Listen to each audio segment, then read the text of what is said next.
Il y a quelques semaines, Kad Merad et Julia Vignali ont été cambriolés à leur domicile parisien.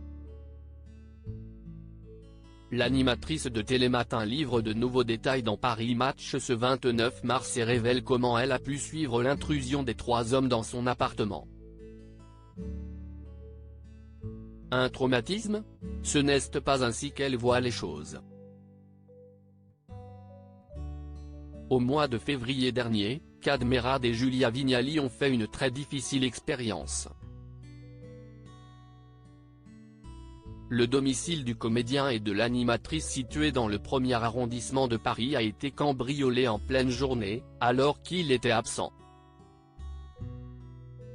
Les voleurs sont repartis avec un butin estimé à 200 €. Un choquant début d'année pour le couple, qui avait pourtant fini 2022 en beauté. Le 26 novembre dernier, ils s'étaient dit oui devant leurs témoins et amis, concrétisant plusieurs années d'amour lors d'une cérémonie très intimiste.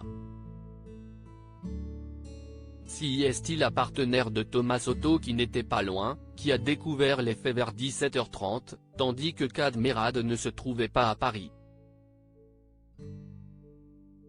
De passage dans l'émission Quelle époque. 2 jours plus tard sur France 2, elle évoquait le triste événement avec Léa Salamé. Je me suis fait cambrioler pour la première fois de ma vie. C'est vrai que des événements un peu traumatisants comme celui-ci, c'est très désagréable. Dans les colonnes de Paris Match ce 29 mars, Julia Vignali a évoqué cette affaire et révélé qu'elle avait pu mater en direct l'intrusion, depuis son téléphone alors qu'elle rejoignait son domicile. Et sa première pensée n'a pas été pour la maison.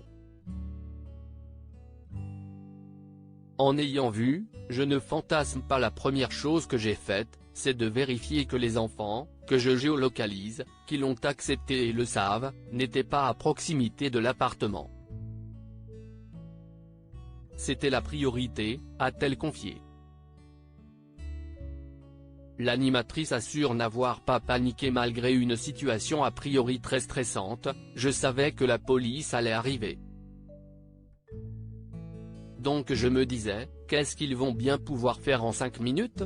À lire Julia Vignali, suivre l'itinéraire de ces cambrioleurs a été une chance. J'imagine que c'est très choquant de rentrer chez soi et d'imaginer tout ce qu'ils ont pu faire. Moi au moins, en ayant vu, je ne fantasme pas, a-t-elle expliqué. Je voyais les 3 mecs à la maison, en train de piller consciencieusement 2-3 trucs. Mais rien à faire, je ne suis pas matérialiste, a-t-elle assuré. Et l'animatrice de Télématin d'expliquer, puis ils n'ont pas dégradé l'appartement et j'ai des assurances. Si elle avoue que croiser leur route aurait été traumatisant, elle semble déjà mettre cet événement à distance, sans catastrophisme. Selon elle, ils ont fait leur métier de voleur, et la police a fait son métier, le reste ce n'est que du matériel, on s'en fout.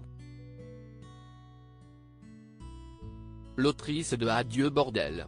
Comment gagner du temps, de l'argent et des moments de bonheur estime que cet événement lui a finalement permis de faire du tri. Comme un pré-ménage de printemps? Un mal pour un bien, assure-t-elle en tout cas. Si la zénitude avait un visage, ce serait sans doute celui de Julia Vignali.